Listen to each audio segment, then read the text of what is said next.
Eu quero saudar com muita alegria todos os meus irmãos e amigos, irmãos em Cristo Jesus, com a paz do Senhor. Apresente diante de Jesus os seus pedidos de oração. Apresente também suas intercessões a favor daqueles que estão sofrendo.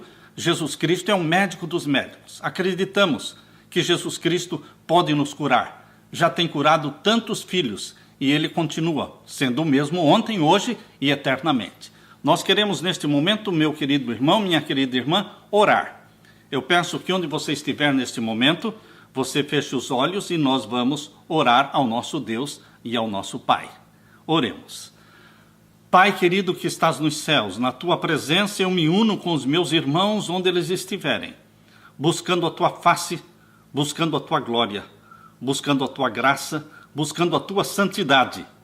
Peço que o Senhor derrame o Espírito Santo sobre mim e os meus irmãos onde estiverem espalhados ao redor do mundo.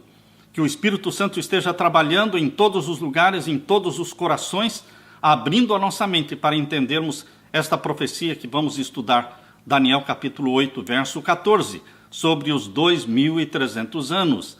Dá-nos a tua bênção, querido Jesus, responde os pedidos que estão sendo feitos, pedidos por perdão, pedidos por cura, pedidos por soluções de problemas familiares, que o Senhor Jesus responda a todos os teus filhos. É em nome de Jesus que nós pedimos. Amém, Senhor. Amém. Queridos, eu dou graças a Deus pelas profecias. 30% da palavra de Deus se compõe de profecia. E agora estamos estudando com você sobre o calendário profético de Deus. Abra sua Bíblia em Daniel. Abra sua Bíblia em Daniel capítulo 8. Daniel capítulo 8, nós vamos ler então o verso 14. Daniel capítulo 8 e o verso 14. Aqui nós encontramos a maior profecia de tempo que Deus deu na Bíblia. É uma profecia de 2.300 anos. Não temos nenhuma outra profecia maior do que esta. Nós precisamos entendê-la. Por que é que Deus deu uma profecia de tão longos anos? Por quê? Porque ela diz respeito a acontecimentos muito importantes na mente de Deus. Esta profecia de 2.300 anos era importante. Foi importante para o povo judeu na primeira vinda de Jesus e é importante para o povo de Deus hoje que está esperando a segunda vinda de Jesus. Portanto, vamos pedir a Deus que realmente derrame o Espírito Santo para podermos entender.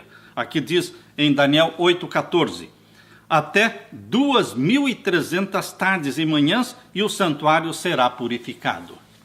Queridos, Deus despertou o coração de Guilherme Miller. Primeiro Deus converteu o coração de Guilherme Miller, para que este homem que era deísta, ele era um simpatizante com o deísmo. O deísmo é a religião que crê que Deus criou o mundo, mas que abandonou o mundo para que siga o seu próprio trilho, o seu próprio curso. Ou seja, o deísmo não acredita num Deus pessoal que se interessa pelos seus filhos, que responde às orações, que faz milagres. O deísmo não acredita. O deísmo acredita num Deus que criou, num tempo passado, o mundo e largou o mundo para que cada ser humano viva de acordo com a maneira que quer viver e siga o seu próprio curso de vida. Assim era Guilherme Miller, um simpatizante dos ateus, dos incrédulos, e ele leu muita literatura de autores incrédulos. Na infância, Guilherme Miller foi muito influenciado pela influência religiosa da sua mamãe. Sua mamãe era uma devota cristã e influenciou grandemente a mente dele na infância. No entanto, quando ele atingiu a idade adulta, ele se envolveu com maçons. Na idade de 34 anos, exatamente quando ele tinha 34 anos, o Espírito Santo causou um impacto muito grande na mente e no coração e na vida de Guilherme Miller. Ele se sentiu desesperadamente perdido, ele se sentiu num estado pecaminoso, não encontrou na sua crença deísta qualquer certeza alguma da felicidade, nem da vida além túmulo. Ele começou a se preocupar com o pensamento: o que é que existe depois da morte? O futuro parecia para ele negro, tétrico. A eternidade para ele era temerosa, porque ele não sabia nada do que iria acontecer. E a morte? Por que existia a morte? Quanto mais Guilherme Miller raciocinava, mais confuso ele ficava. Era verdadeiramente infeliz. Quando ele escreveu a sua autobiografia, ele disse: eu era infeliz e não compreendia a causa dessa infelicidade. Neste estado de perdido e de confusão, subitamente gravou-se na mente dele a necessidade de um Salvador. Você precisa de um Salvador. E ele viu nas Escrituras Sagradas.